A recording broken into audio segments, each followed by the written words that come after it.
Good day, viewers around the world.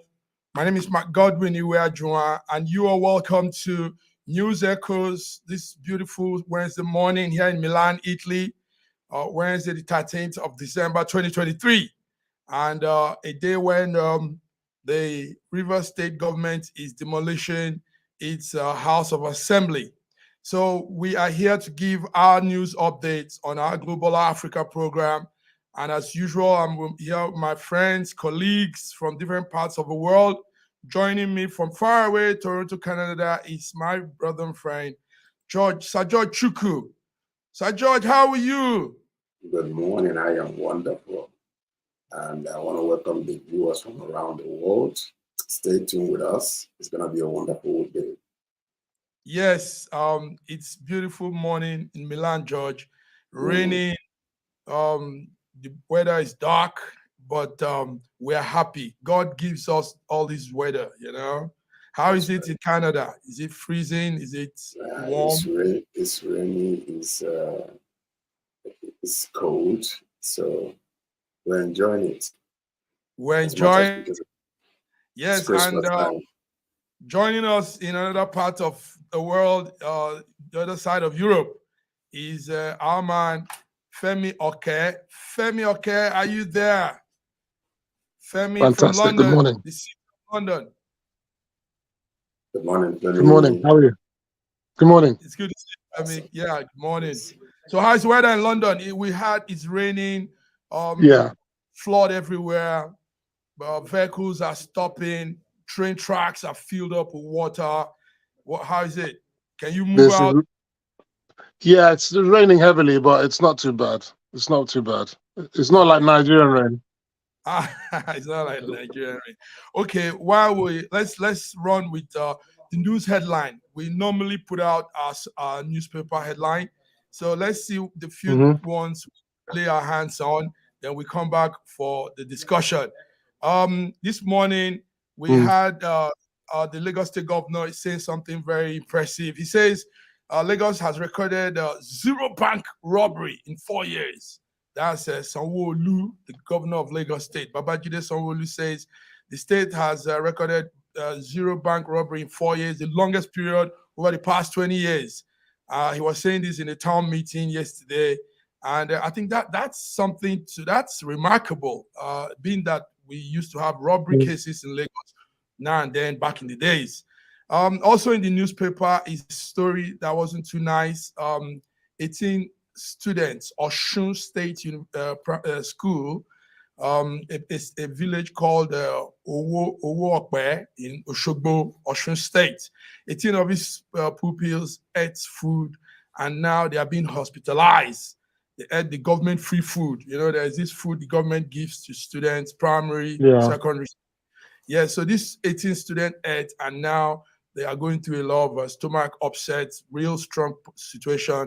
The government said it's footing the bills for their medical bill, and says the students are recuperating. That's from Osun State, Oshogbo in southwest Nigeria. Now, also this morning in the paper, it's another strong one.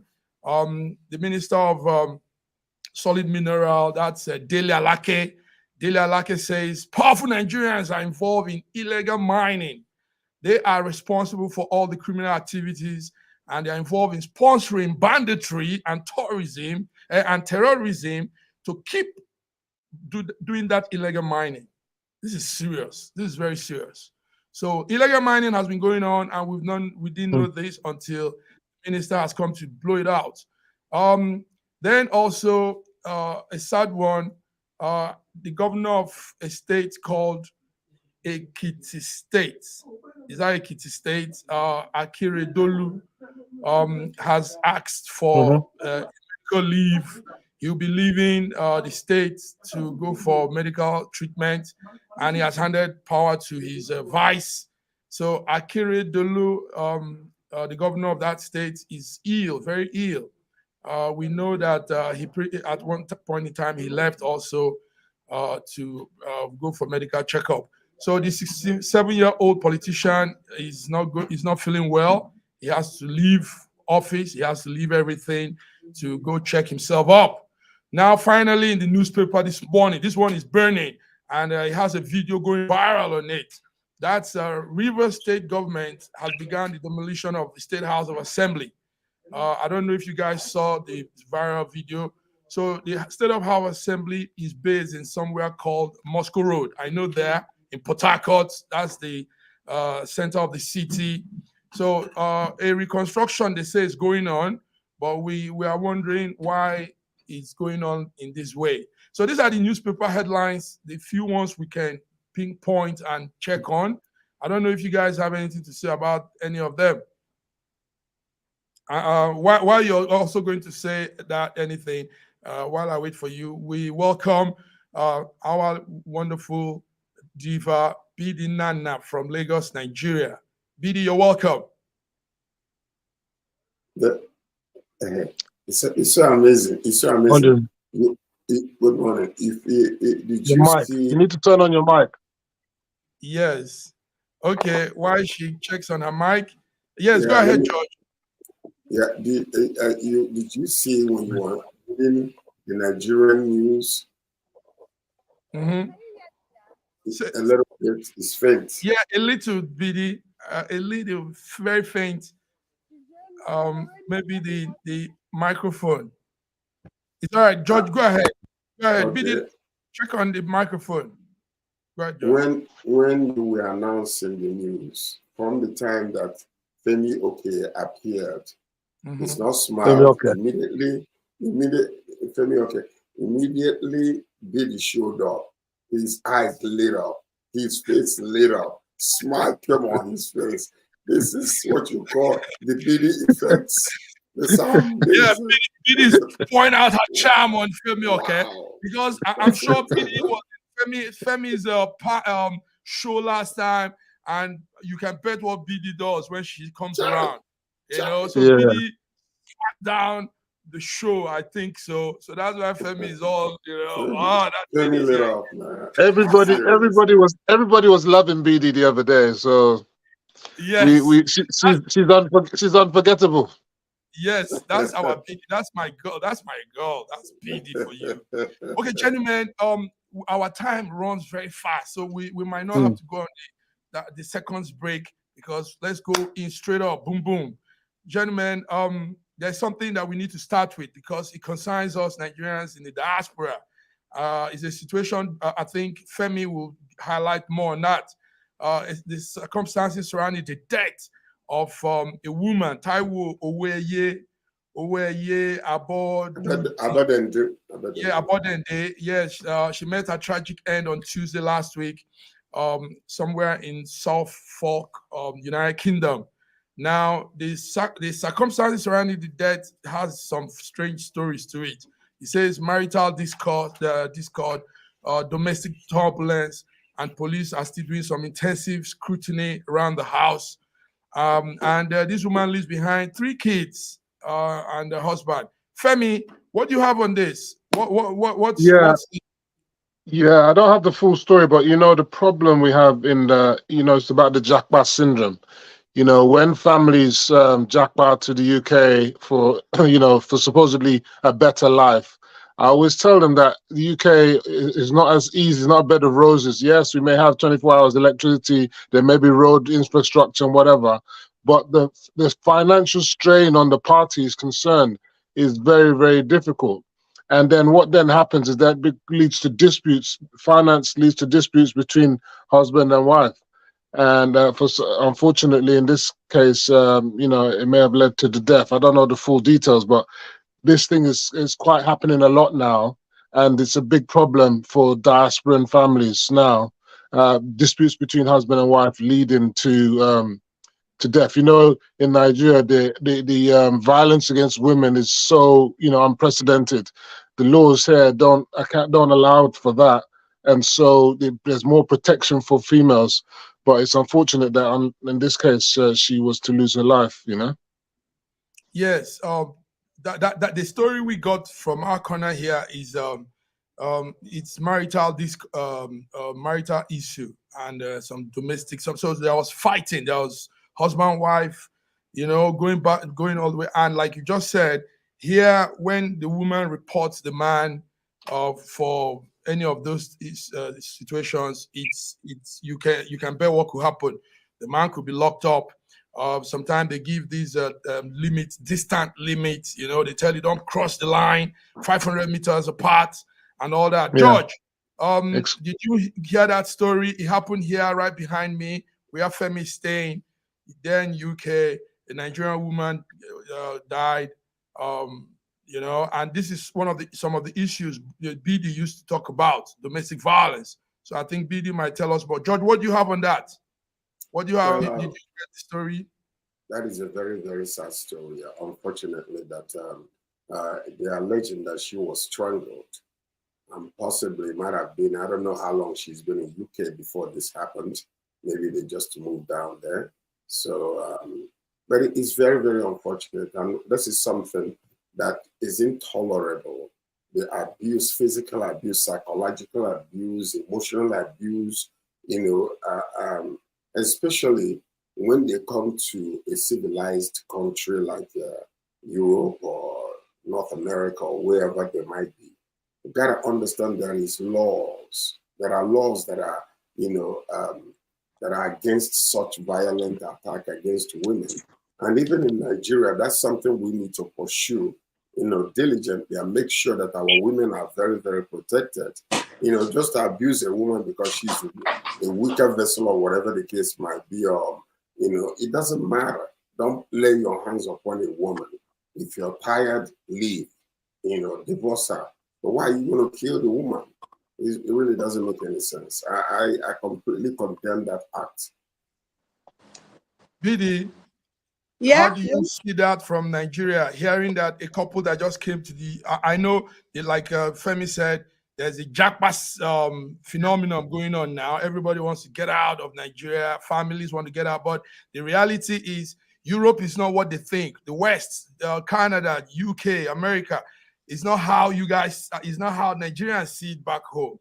The realities on ground here, finance, the weather, how to take care of the children, how to meet up with conditions and a lot of things. So the reality dawns on some people and they react in some strange way. BD, how do you see that story of I bet to disagree with Femi in that area. This has nothing to do with hardship or reality of Japa syndrome. It has everything to do with our culture. Do you understand? Even before this story, we've had stories of black men, more especially Nigerian men, who've done a story on this, killing their women, mostly in America and abroad. So it's been a thing that we are used to, we have been associated with. Look at now, Taiwo wouldn't have died. But because of our culture, our parents, our mothers would tell you, he did not kill me when he was beating me. He won't kill you, stay there. That man has been violent. Taiwo even went to the police and reported. Before the police could get to their house, they found her dead body. If she had left when this abuse was going on, she would have still been alive. But because of the culture, what we believe in, how we see marriage, do you understand? In our society here, a lot of people would prefer you dying in your husband's house rather than coming home and coming to live as a single mother or as a divorcee. Yes, that was actually what killed Taiwo. It has nothing to do with hardship or no. It is thing that has been in our society. You know, most times some men do see this marriage thing or this relationship between men and women as if they are in competition. A woman can never be in competition with a man because a woman can never do what a man would do. Likewise, a man can never do what a woman could do. We all are in this life to complement each other, to make this world a beautiful place. But you know, sometimes some men feel like, oh, I'm competing with her. I have to show her. You know, our men use this kind of word. I need to tame her. I need to bend her. I want to be in control. As if you're dragging anything with you. Even if you bend me, even if you tame me, even in control, I'm not going to have a manhood. You'll still be the man. I'll still be a woman. Do you understand? So it has nothing to do with a Japa syndrome and this not being, no. It is something that has been going on. And we have not been able to do with this thing because we have not come out rightly to face this thing and address it the way it is. We always try to politicize everything. Do you understand? Now, this thing is even going out this way because it's in UK. If it's in Nigeria, it will not go this way. If you go to police station, they will tell you it's a family affair. They will not be going about the way they are going about it today. So if you ask me, I blame Taiwo. She has every right, because a lot of people around them have testified that this man has been violent. He has been abusing her. She should have left home. But because that mentality of an African woman, of a Nigerian woman, they will always tell you in Nigeria, it's a woman that keeps marriage. Now, I ask people several times, how can I keep marriage when my partner doesn't want to keep it? And that is why you see a lot of women putting their life in that marriage because they want to keep marriage, want to be a superwoman. Marriage only works when two people agree to make it work. So sorry, I feel for her and her family. Really, you know, sometimes when we tell stories, we have to balance the equation. Now, what Femi was saying was not that she died because of Japa syndrome. What Femi was saying, because they do not understand the difficulty. One second, let me finish. They did not understand the difficulties in these so-called civilized places where they are going. But also, I have friends that, you know, maybe for one reason or another, you know, something happened to the family.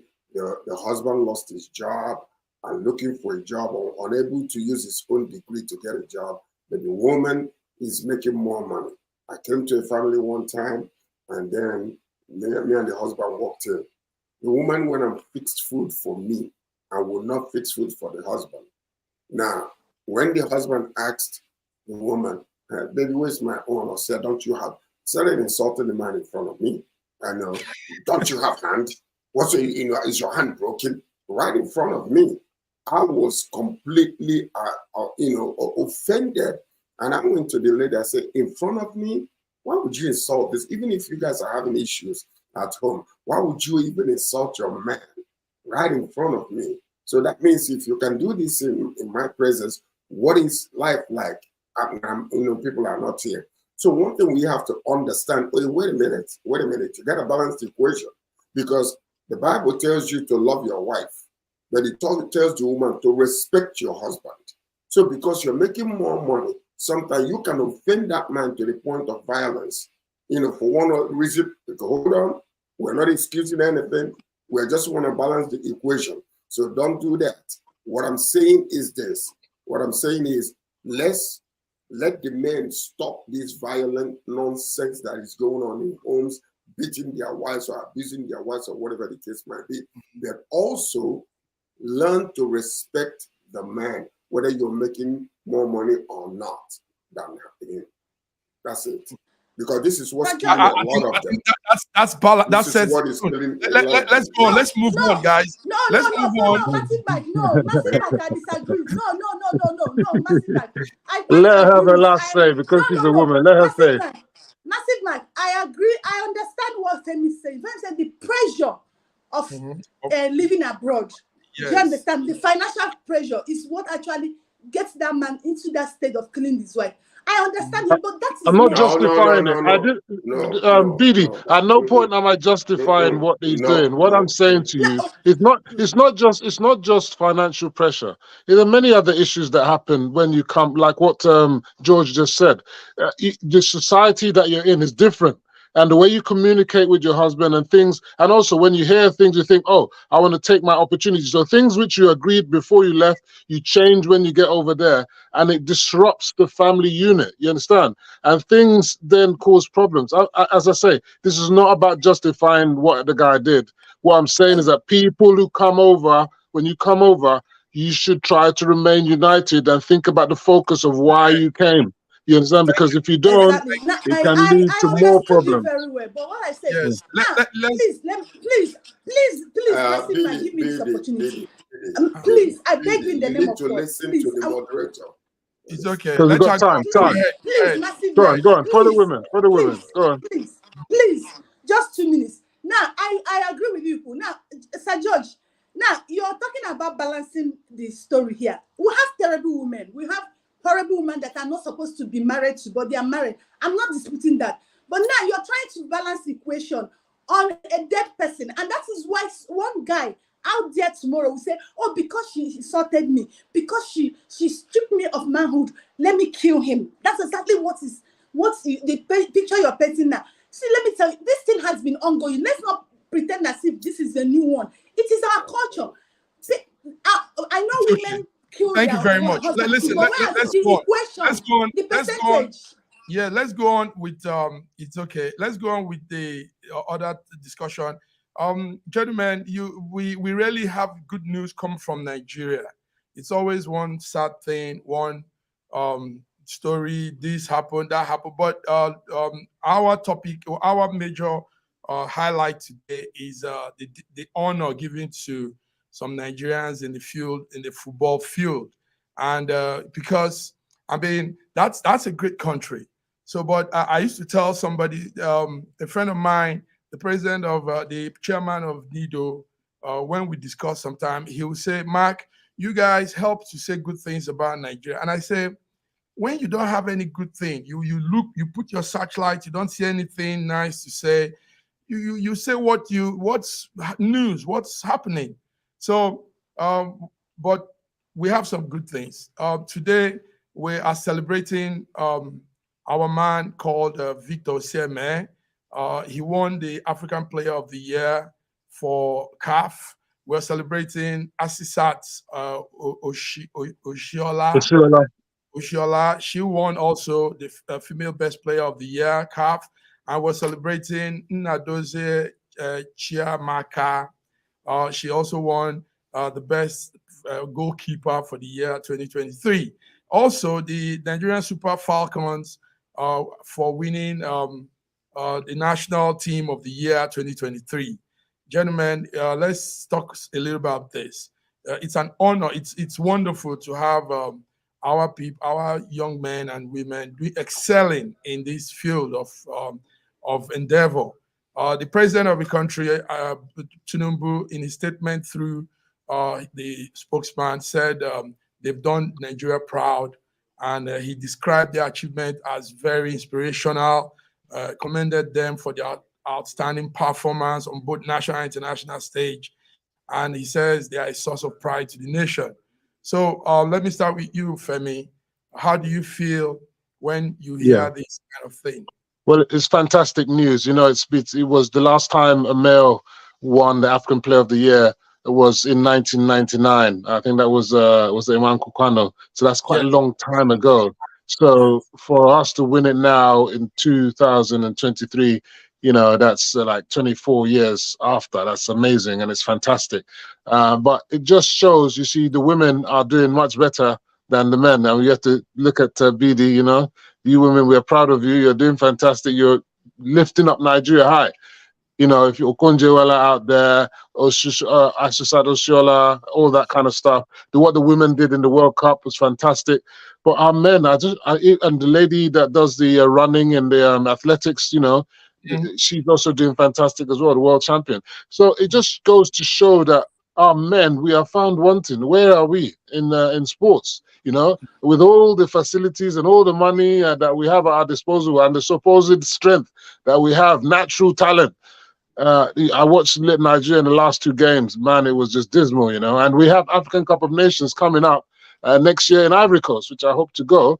So I hope, because last time the African player won, no, not last time, but in 1993, when Yekini won the African Player of the Year, we went on to become African champions, and then we went on to the World Cup to do fantastic stuff. So who knows?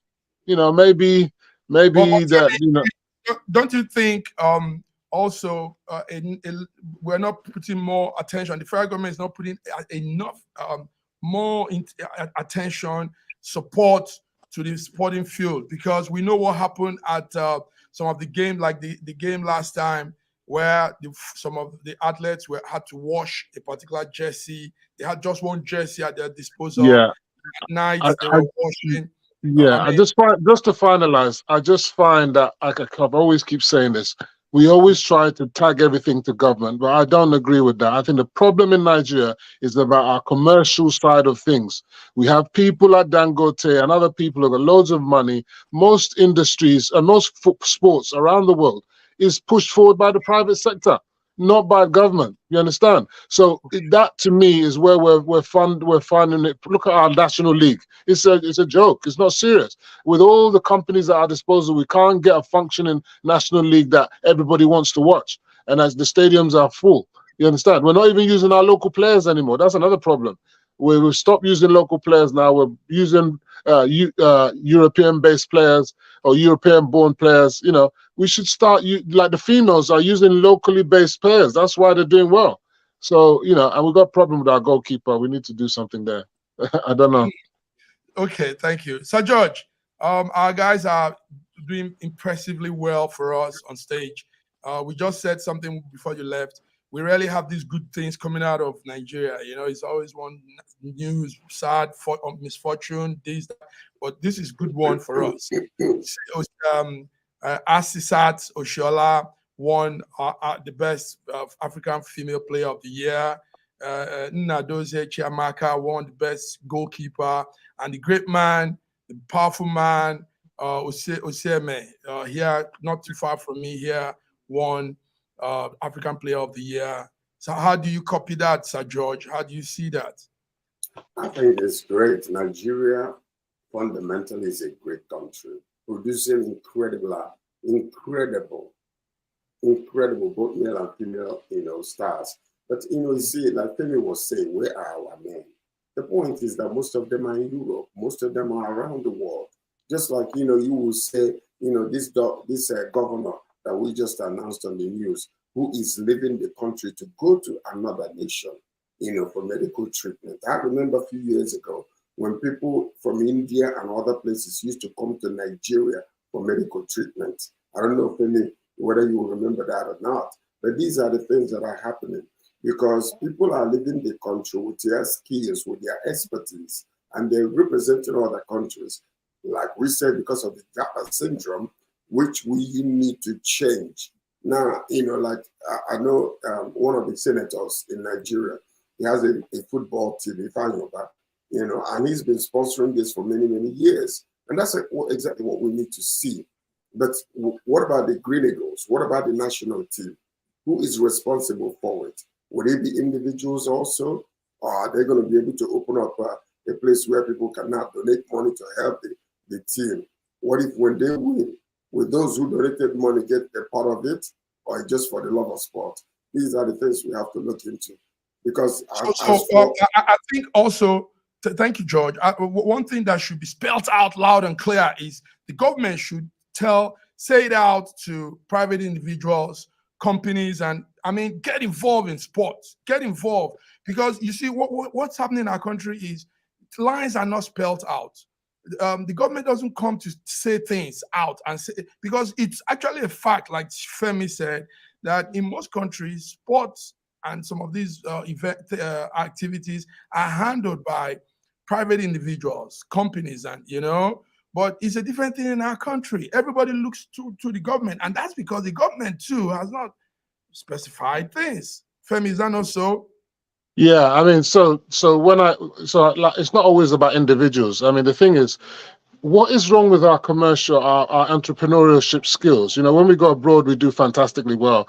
But in Nigeria, you know, getting funding, you know, franchising, getting sponsorship, you know, what is the, what do you call them, the Nigerian Football Association? What are they doing in terms of sourcing of enough funding to make sure that annually their budget for the team is sufficient to pay the coach, to pay all the transport things, to do the kits and all that? You know, if you watch Nigerian teams play, the national team, you see often they don't even have their names on the back. They don't even have their names on the back of their shirts. That just shows you that, you know, the insincerity in the way we do our things. You know, what happened to merchandising? You know, what are we doing about that? The Nigerian jersey was the best-selling jersey in the last World Cup, but when Russia. What are we doing about our stuff now? We've really gone downhill, and we need to start stepping up, especially in terms of financing our sports. Thank you very much. BD, do you have anything to say? These are the great people you can see on the screen. That's Oshoala, that's Victor Osimhen, and that's Nnadozie Chiamaka, and also Victor Azizat Chiamaka. They've really done us proud, not just Nigeria. They've done African proud. I'm really happy. I wish I can see them and give them a hug. But the thing is, like Femi said, where are the men? They are now being found. The thing I notice about our men, our super ego, they have become so relaxed. Do you understand? But in the place of the women, our women are doing great. I just feel I should use this winning to call on Nigerian government to pay more attention to women football in Nigeria. I'm telling you, these ladies has never been supported the way they should be. We've had stories where they were abandoned in airports, in a hotel, they are not paid, still they keep pushing. You understand? I think this winning can make a turnaround in the female football in Nigeria. We will go a long way. These women can go a long way. Want to go. I'm telling you. Yes. Thank you, Bidi. But let's stand on what Femi said, and let's echo that very well to Nigerians listening. The government people should listen to this, Bidi. Let it be known, let it be announced, let it be spelled out that private individuals should come into sport, business entrepreneurs. Very important. Very, very important. Federal government, everything. Federal government. Yeah, it will break down. That's why. Remember, the federal government is broke anyway. So yes. You know. Thank you, gentlemen. Gentlemen, let's go on a small break. Listen, it's nice having you on this frame, and you're putting out good things here, and the viewers are also listening. Let's go on a small break. We'll be back. A lot is also happening. There's something that has happened with the customs. There's a woman has messed up, put the customs in the bad light. And don't forget about rivers. Rivers is very important. Yes, rivers. As we're talking which camp you there? Which camp you there? Yes. All right, gentlemen. Thank you. See you on the other side.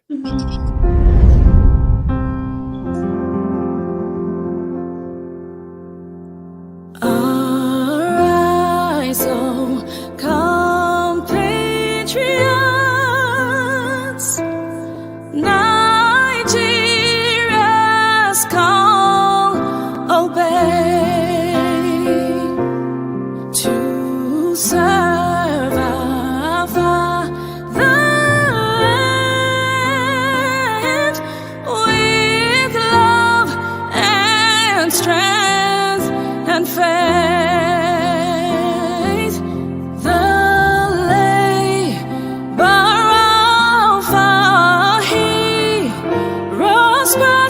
Shall never be in vain to serve with heart and might, one nation bound in freedom.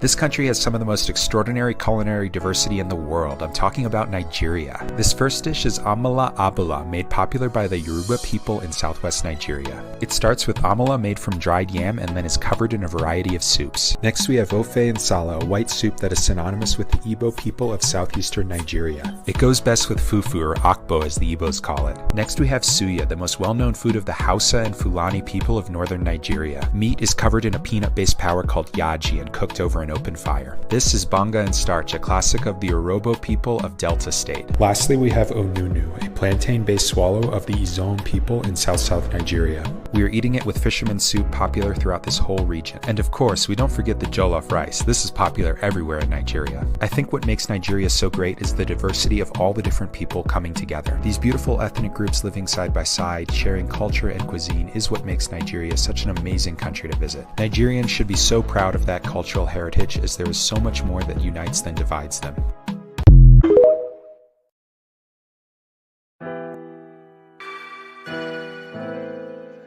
Gen Gang Story magazine is an African international bi-monthly magazine based in Milan, Italy, and founded in 2016. The publication focuses on personalities, fashion, style, entrepreneurship, and culture for Africans. Though articles on food, movies, Fitness, music, travel, sports, technology, and books are also featured. Our lives full of best stories. A lot can happen in a month. Expand your mind, change your world. Get Schengen Story magazine's full editions. Celebrating Africans make an impact. Read better. The Inside Story. Your fashion magazine for a better lifestyle. Inspiring stories for you. Your monthly dose of entertainment. A better mind keeping you updated. Hashtag Schengen Story Magazine. Get Schengen Story Magazine full editions.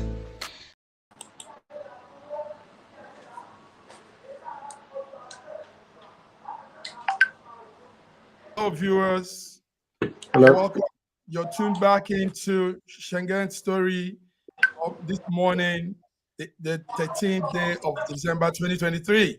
So, some of these things are things we really don't want to talk about, but when something is making it around in the news sphere, we just have to go with it. A female custom officer faults has done wrong. She was caught on camera demanding 5,000 naira bribe from a passenger. And well, this morning, the Nigerian Customs Service, NCS, has said a probe has begun, but it's ugly. And I don't know why she would do this when she knows people have, the smartphone has changed the world and how things go around. So how can you know people have phones on them and you still will commit this crime? George, how do you see this? It's not a good one, George. Well, international is not a good one. In Nigeria, it's a way of life, whether we like it or not. Let's not pretend it happens People all the time. take bribe as a way of life. There, in Nigeria, it is a way of life. I'm not pretending. Stop pretending. This is what you expect when you go there. From the airport all the way to the roads, to the police officers, they all do it. Even sometimes you go to certain places, they all do it. You know, when there was a time when, the narratives changed, and then they were saying, well, I think I forgot who's the president that was saying that should never happen, that they are looking for people. So all of a sudden, I came to the airport in Nigeria, I was coming in. Now, what they're telling me is, do you have a love offering for us? Love offering. Love offering. I said, love offering. I'm like, I have to look around to see whether I was in church or not. They changed it now. It's not to, give us something now. Do you have any love offering for us? Love offering. This is at the airport. So, these are things that are happening. When we're talking about, what is happening with the government. Now, can I ask a question? When you see most of these officials, government officials, make away with billions and billions of dollars, and it will come out, or maybe bribe has been given, or somebody stole money, and the buildings are burning down to destroy the evidence, and then we don't know what happens a few months after. Whatever they use to, quelch or bribe the government or whatever. These are things that are happening. So when we're talking about cleaning the nation, it will start from the top. You know that, how do you know a dead fish? When it starts thinking from the head. And you see a lot of them that are under these people. Let's say, for instance, I'm going to give this example and I'm going to shut up now. Listen to this. I believe that the former governor of Central Bank was used so much to move money illegally out of the country that he felt like, what the heck, I got to do my own. I can't be used as a pawn all the time. I believe that's what happened. So some of these things that are happening, we don't even know, we're talking about minerals being stolen and they're doing all these things. They are happening in Nigeria. They are happening in our country. We need to clean from top to bottom. We need to clean from top to bottom. Obey. Now, the sad thing is the video went viral and a lot of people saw it. Millions of people with their smartphone saw this woman saying, hey, give me 5,000 now, give me 3,000 now. And we all feel so sad that this is happening. And a lot of people that will even see it are probably not Nigerians too. And they say they will be wondering what is happening here. Before I come to Femi, BD, how do you see this? Right in your nose there. I'm even surprised at you, Massive Mike, that you're doubting what Sir George is saying. But it's true. It is our culture. It's only in Nigerian that you use more than what you used to do job to do PR. And if you don't do PR in Nigeria, you don't get away with or even do a job. When they give you a job, you use half of the money they've paid you to do PR. That PR is certain, is unnegotiable. Now, you see the confidence in that woman demanding for that 5,000. The guy even tried, gave her 1,000 naira. She said, waiting. Do you understand? You see the confidence. She said, follow me, let's go and see my OC. You know, the custom now said they are investigating it. That is what is making worsening things in Nigeria. They are OC, they are DPO, they are leaders. They know all these things. They send them to go and make money. All these parastatals, all these government, they have become profit-making organizations. You know, I said this here earlier in one studio. They have become profit-making organizations. They have targets every day. And as junior staffs, you must meet it. So let the custom coming to give Nigerian, we are going to investigate it.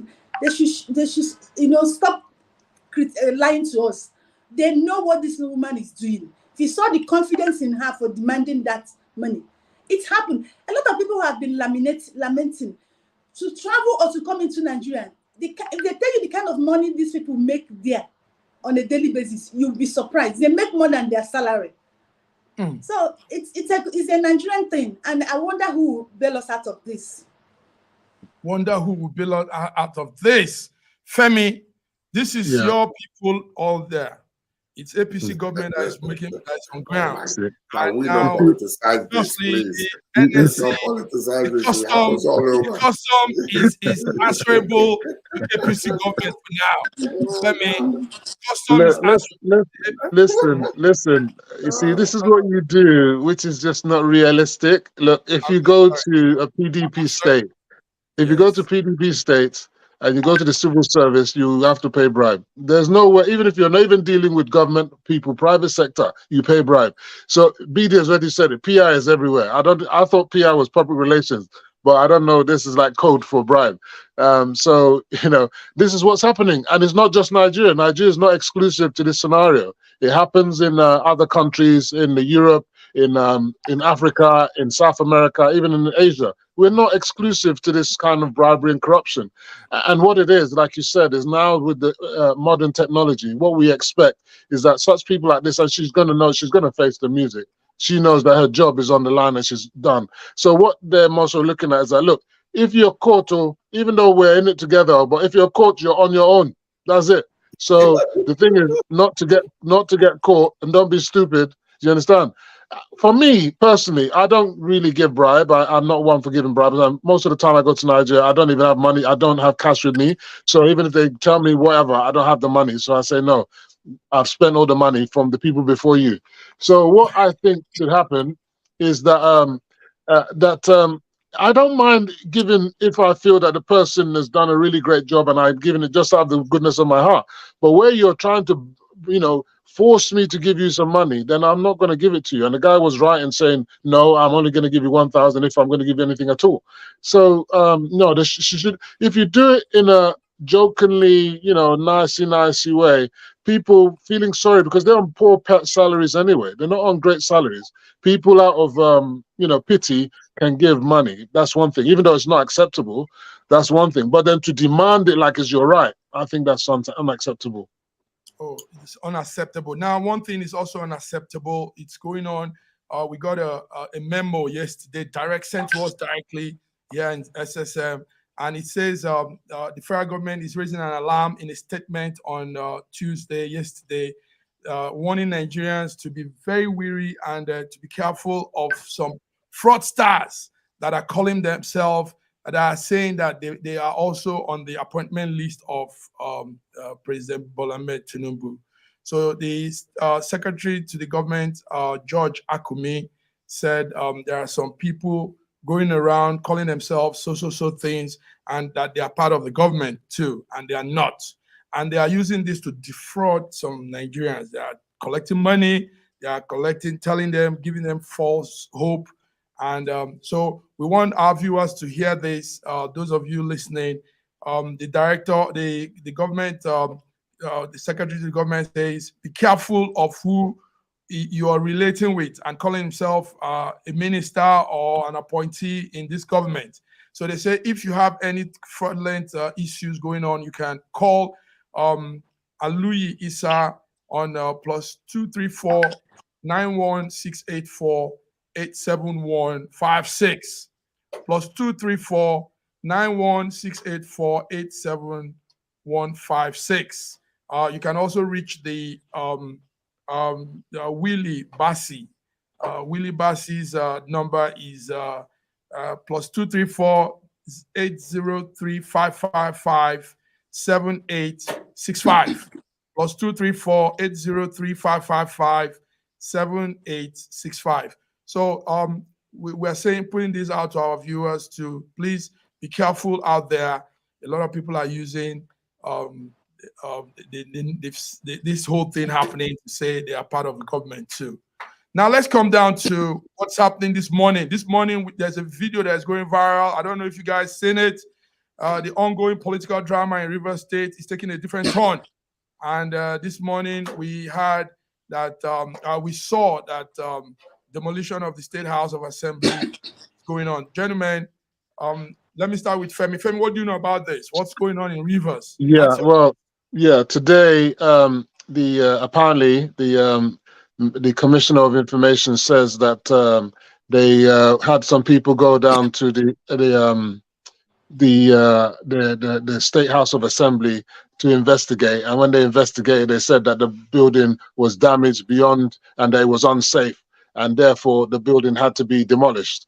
And then they hurriedly had all these bulldozers, and they started demolishing the building without even taking out any of the files of the legislator, taking out any of the furniture that wasn't damaged, taking out any of the air conditioners and so on and so forth. They just demolished the whole thing. So to me, I smell a rat. The issue is, at the end of the day, what happened? There's a problem of godfatherism and godson between Wike and Fubara, and therefore there's likely to be impeachment proceedings that looks to be going against the governor. Now, in order to stave off that impeachment, it is alleged, I'm not saying it's a fact, I'm not like George that tells us that these things are facts. It is alleged that the governor, through his thugs, went and bombed that building and destroyed the building, firebombed the building. If that wasn't enough, they've attacked the speaker's property, the speaker that has also decamped to ABC. 27 former PDP members have decamped to ABC now, because now it means that the governor, his party, PDP, is the minority, only 4 of them in the House of Assembly now. So that means that he's likely to be impeached if this continues. And he's not only, because they were trying to have some proceedings in the House of Assembly, he's made sure that they can't use that building anymore. And he's saying that he's got another building for them. And in all likelihood, he will do like what Governor Obaseki did, is to block those that are not in support of him from entering. But then you got to ask yourself, is it going to be possible for 4 people to be able to run a House of Assembly? This is the kind of dictatorial kind of scenario. And people who are against Wike, just for whatever reason, I'm not saying you should support him, should not also be condoning dictatorial tendencies of the executive. The executive and the legislature are all equal arms of government, and there should be separation of powers. The executive should never try to lord itself over the legislature. The legislature is there to checkmate the executive. But with this kind of scenario that we're having in now, I think that the writing is on the cards for Fubara. The best thing for him to do would have been for him to just get into to talk to his so-called godfather and ease matters so that it doesn't get worse. Otherwise, he will be impeached. He won't be the first governor to be impeached. So it's not impossible for him to be impeached. Okay. George, the drama is getting real tense.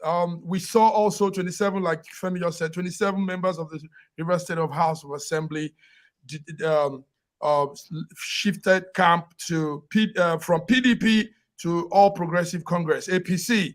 George, how do you see this? This looks childish to me. I tell you, these guys don't look. Yes, to me. I mean, that's how I see it, because it's obvious Nigerians don't understand politics. Go ahead, George. The problem is that, we are becoming a nation with no structure. Number one, when you vacate your political party and and go over to the next, what you have done is you're basically, according to the 1999 Constitution of Nigeria, that position is become vacant. If you are moving to another political party, what they just did, I don't think that they actually read the Constitution to understand that when you do such thing from the party that you were elected in and move to another party in the middle of the administration, you have vacated that position, and the constitutional mandate now is for INEC to literally, do another emergency election. That's what the Constitution says. But this saga that is happening in Rivers State is exactly, an open eye to what has been going on for ages between, this godfatherism and all those type of things. It happened with Obaseki. When you step down from your position, you put your own goon in there and want to control, the political puppet. Some of them resisted, and that's what you're seeing right here. And it's such a sad situation where the public is looking at the political system right now as just a marketplace where you do whatever you want. There is no law. There is no rules, of engagement. It's sad. It is very, very sad. Just when you look at it. Yes, thank you, George. It's sad. George, you just said something very, very strong there. They are not reading the Constitution. Nobody's following any rule of law. Nothing. BD, here in the West, political parties are run with ideology. We've always said that here. It's not just APC, PDP, and everybody just mumbling around, back jumping, because there's ideology. You can't just move. Some people believe in extreme things. Some people believe in conservative things. So they stay there because that's what they believe in. So they don't just move to the other side and say, "Nah, I'm Democrat. I'm liberal. I'm that and that and that." So why do we have this? That's why I said childish. And Femi was surprised I said so. Didi, what will you say about this Rivers thing and the campaign and now demolition of the House of Assembly? All kind of things keep happening from Rivers State, Nigeria.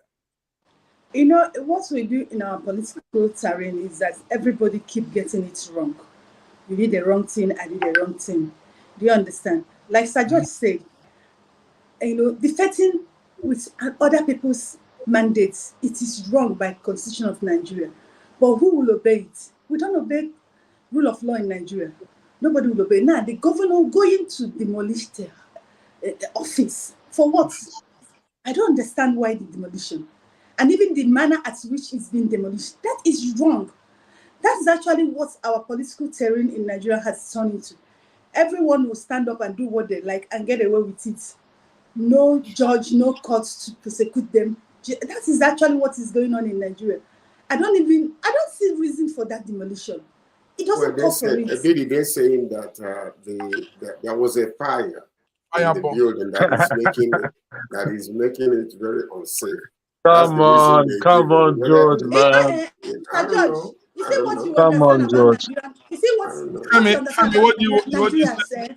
They will always have excuse to give you to justify their actions. That's one thing I've known. They will lie. They will lie and they will try to justify. They will always give you that, but that's it. So that one is just to have a statement. It doesn't call for it. Now, what it should have been doing, but the thing is this: the Nigerian political terrain has been bastardized, and I said it. Starting from it's been happening, and we got it worse during our last election. So we'll keep seeing worse things to come, and who will challenge them or who will call them to order when we simply do not obey the rule of law? That's it.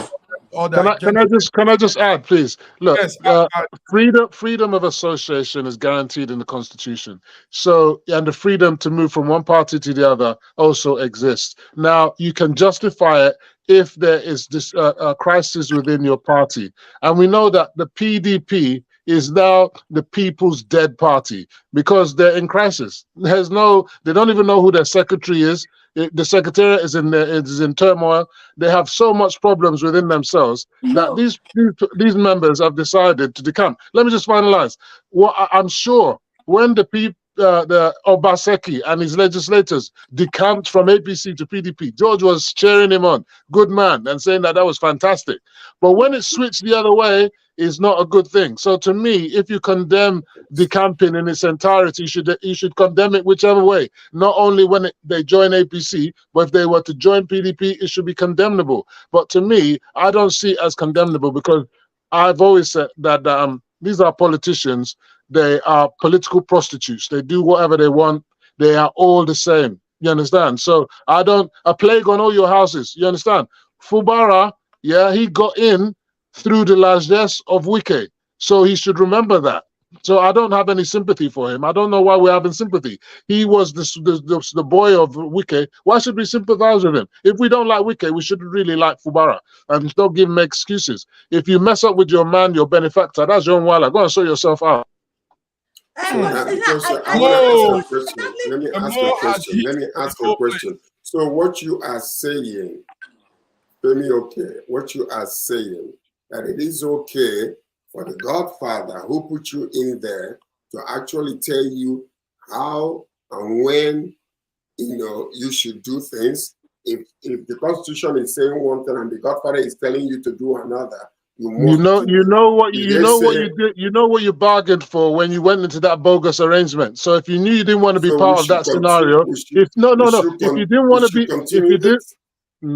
didn't want to be part of that arrangement, George, don't take that gambit. You understand? But for your selfish greed, because you want to enjoy that governor, yeah, you went in there. Now you don't see what in there happened to you. So the question is, what if? Okay, let me just say, I want to ask you a question, Femi. I want to ask you a question.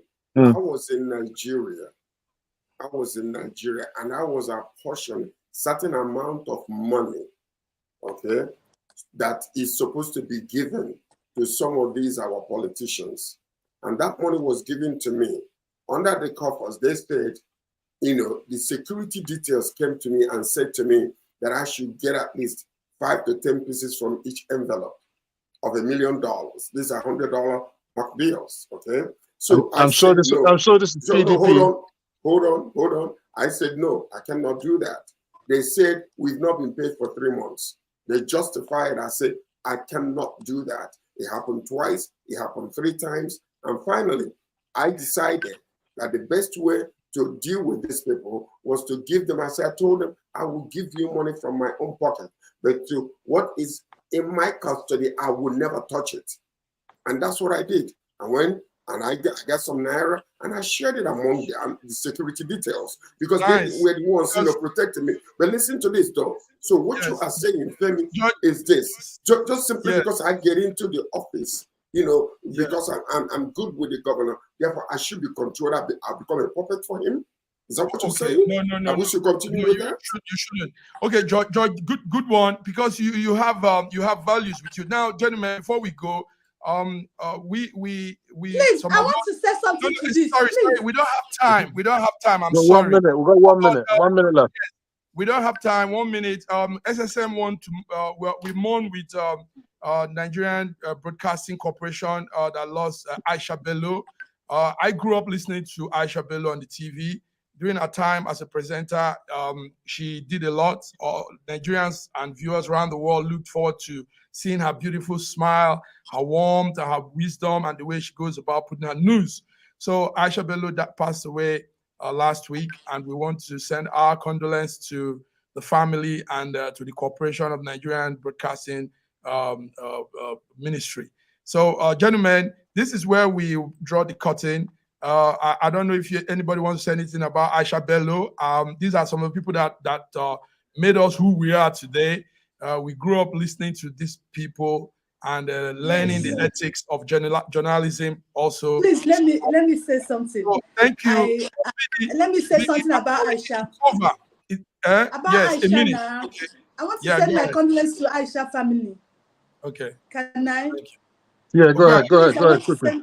Aisha and the Eugenia Abu were actually the women who motivated me into reading mass comm. I remember as a child, each time I come, when I see them, the way they read news as much, the attention I put listening to these women, I was like, my mom would say, what is it about these women? I said, I like them. As a small girl, in fact, I missed her. And when I had to do work with NTA, I love staying around those two women. Please, we send our regards to the family. May God help people to bear this great loss. All right, gentlemen, viewers around the world, Femi, thank you for coming through. I'll be with you on Thursday. Viewers, this is it. SSM Global Africa, Wednesday, 13th. BD, thank you for coming. George is out there now. So till we come your way on Thursday. Have a beautiful week. Bye-bye.